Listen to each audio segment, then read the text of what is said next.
పరిస్థితి అత్యంత దయనీయంగా ఉన్నది. రైతు పొలాన్ని చూసి కడగండ్ల పాలవుతున్నటువంటి స్థితి కొనసాగుతూ ఉంది.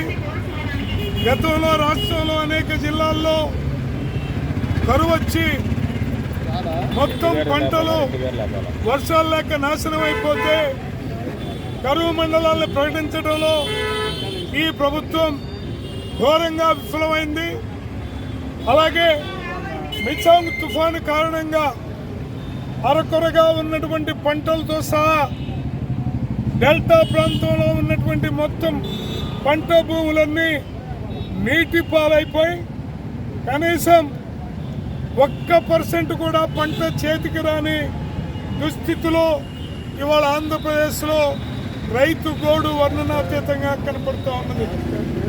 ఇప్పటికే 4-5 రైతులు ఆత్మహత్య చేసుకున్నారు. మన జిల్లా గుంటూరు జిల్లా దుగ్గిరాల్లో బసవపున్న అనేటటువంటి 37 సంవత్సరాల యువ రైతు 6 ఎకరాలు వరి పొలం వేసి ఆ పొలం మొత్తం నీట మునిగిపోతే ఏం చేయాలో అర్థం కాక అతను పురుగు మందు తాగి పొలంలోనే తనువు చాలించిన పరిస్థితిని చూస్తూ ఉన్నాం. అందుకని దీన్ని మిచాంగ్ తుఫాను కారణంగా నష్టపోయినటువంటి వ్యవసాయ రంగం ఈ పరిణామాలన్నింటినీ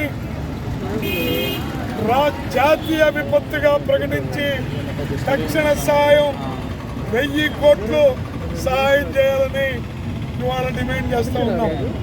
అలాగే రైతుల పిల్లలకి ఉచితంగా విద్యా సౌకర్యం కల్పించాలని, అలాగే వాళ్ళ పిల్లల్లో ఒక్కో ఇంటికి ఉద్యోగ వసతి కల్పించాలని డిమాండ్ చేస్తూ ఉన్నాం. అట్లాగే ఆయా పంటలను బట్టి వరి, అరటి, జొన్న, మొక్కజొన్న ఈ పంటలన్నిటికీ నష్టపోయిన రైతాంగానికి తగిన పద్ధతుల్లో నష్టపరిహారం ఇవ్వాలని డిమాండ్ చేస్తూ ఈ రోజున ధర్నా చేసి కలెక్టర్ గారికి మెమోరాండం ఇవ్వబోతా ఉన్నాం.